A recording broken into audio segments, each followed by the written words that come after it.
Wall Street rallied today, gaining almost 100 points on the day. That's a big improvement after an 800-point drop Wednesday, which marked a 3% decline.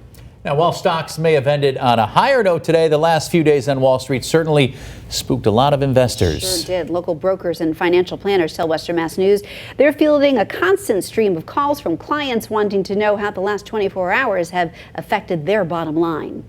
The last 24 hours has had many investors reaching for their portfolios and the phone to call their brokers or financial planners. Certainly the past week or so has been cause for concern by investors at every level.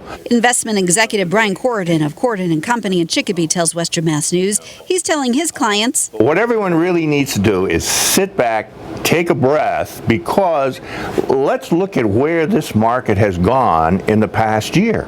I mean, we have had an unprecedented stock market.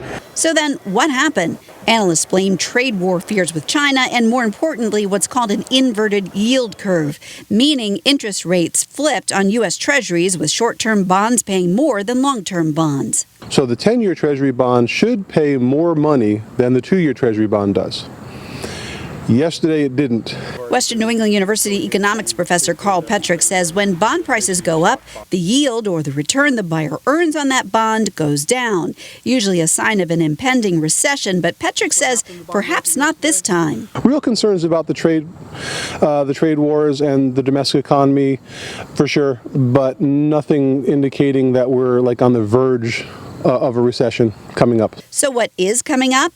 Petrick says possibly another interest rate cut by the Federal Reserve. It is possible that they're going to lower rates again in the future as a way of buoying the demand side of the market. They still have room to do that. In the meantime, right now, folks just need to keep a sharp eye on where their holdings are. And, by the way, make sure that you are aligned properly. If you are ready to retire or in retirement, then you should probably not be that heavily in the market to begin with.